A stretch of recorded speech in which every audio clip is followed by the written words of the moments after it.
Okay, today we're going to talk about persistence. As you would expect, things aren't going to go your way. You have to be prepared for that. And there's going to be stuff that happens as you're pursuing your goals that even though you've got the goal, you're going to be forced into situations where you're scared to death. And we've talked about this before with the idea of courage, the idea you need to act brave even if you're scared to death. You have to face what you're afraid of. And so you go into this knowing bad stuff's going to happen and you're going to deal with it. In order to kind of make that mental leap, you're going to have an intensity of desire that's strong enough to overcome what most people have is the lack of persistence. And the way to do that is you're going to combine the desire with the willpower. And if you combine that, it's going to lead to persistence. Now, in order for you to have that desire, you have to have a big why. If you recall, when we did the goal setting, on the back of the 3x5 card, we told you, you should put in why do you want the goal? What's the real reason? And cycle out, not the surface reason. It's not that you want $1 million. That's not the why. What are you going to do with the $1 million? You are going to provide for some charity. You are going to provide for your family, give them what they deserve. There's got to be some burning, that's how you get a burning desire. So without persistence and without this desire, you're going to be almost guaranteed that you're going to fail, unless it's just some very simple goal or objective that almost isn't worth doing. Remember the old saying that anything significant is going to be, you have to have this serious why are you going to do it. So, and now a lot of what we've been talking about in this course is money related. So you have to have a money consciousness and sort of an abundance, the idea that money is out there.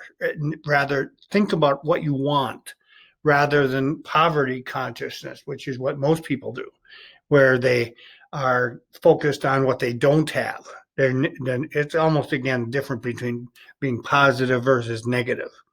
But again, persistence, everything always comes back to persistence. You can't accomplish your goals without it because you're going to have stuff that happens. So here are some of the requirements of persistence. You need to know what it is, the definite purpose that we talked about. You have to have a desire for it. So you know what you're trying to do and you want it to happen for real reasons. That's the why. Okay, you have to be independent. Assume, even though, again, you want to work in cooperation with other people, you are the focus. You're self-reliant. You believe you can do it. You're not going to depend on others. You want others to help, but fundamentally, it's all up to you. And you want to have a definite plan. You need accurate knowledge. So as you can see, the building blocks that we've been doing throughout the course. And the reason you need accurate knowledge is that's how you get a plan that is sound, not just a plan. It's got to be a realistic plan. And as I mentioned, you want to work with others, cooperate, but you also have to have willpower and good habits, all of which we've talked about. Now, when most people have lack of persistence, there are some reasons why. It's not a mystery. And therefore, if you go through this list and you find many of these things that you know that apply to you, this is a roadmap for you to fix them.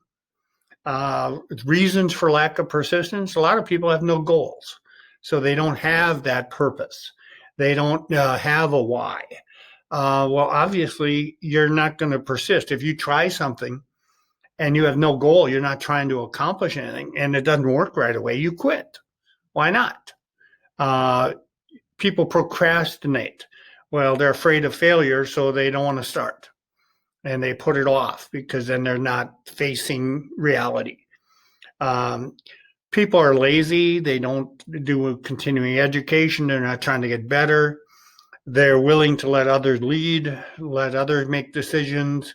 They don't want to put themselves out there. If something goes wrong, they never blame themselves. They blame others. People are indifferent. They don't care. They're looking for shortcuts. They want the easy way rather than the hard way. If it gets hard, they're going to quit. They don't have a plan. They're going through life. They never sit down and figure out. They don't make a schedule. They don't know what they're going to do. Step 1, step 2, step 3. They just going through the motions. And again, I'm sure you know people like this. Maybe in the past you've even been like this. But if you're in this course, you're probably by this stage you have changed some. Lack of persistence comes a little bit from, again, we talked about procrastination. It's just slow to take a step forward. Even if you have a plan, you don't get started. It's just slow, as opposed to being dynamic and going after it and act like you have someplace to go.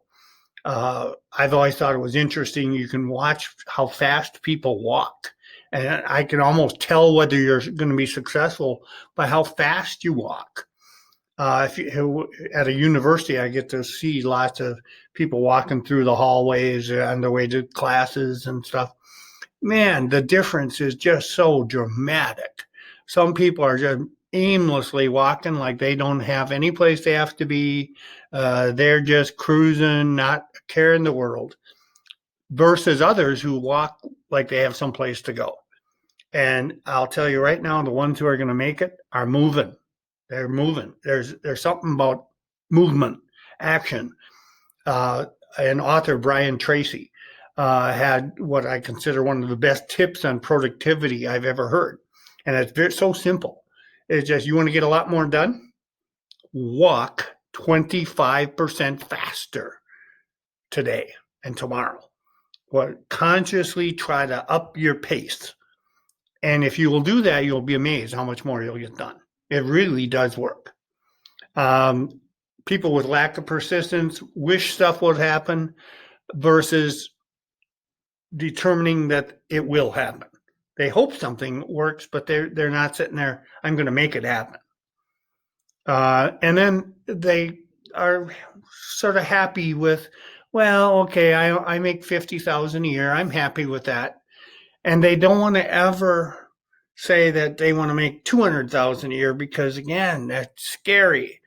So they make, rationalizations that $50,000 is still pretty good, or $50,000 is sort of about the average. That's good. I'm doing average. That's not what this course is about. And people who lack persistence are afraid of criticism. They don't want to step up and do something because somebody might call them on it. And criticism is a huge one. And we'll talk more about criticism in some of my other programs as well. But fear of criticism is a big thing that's going to hold you back. And the worst people are your friends and relatives. That's who you're really worried about. Friends, relatives, your peer group, you care what they think. And you don't want to have them tell you something negative. So when you have to kind of be a little careful of what you tell your friends and relatives. We talked a little about this in the goal setting. Should you share with them or not? Because they're going to try and hold you back. Not necessarily because they're mean, but they don't want to see you hurt. They don't want to see you fail. Your mom never wanted to see you fail. Frequently, it's your spouse who is the most the person you fear their criticism more than anybody else because you love them. And so you want them to approve of you. So if the spouse is the biggest problem in terms of criticism, Napoleon Hill actually goes into specifically, he recommends you get a divorce. So this, we're talking major commitment to success here. If your spouse isn't being supportive, he recommends get a divorce, find a new one. So that's pretty a stark recommendation. So it's a big deal. Now, I'm not going as far as telling you to do that, but that is in the root kind of the rule book. Fear of criticism, all over from in the world of business, people will criticize you. In the world of education, ideas, the more stuff you try to do, the more you're going to get negative feedback. But if you carry on, you will get the breaks sooner or later. So if you persist, eventually you will win. And by the way, that's not luck.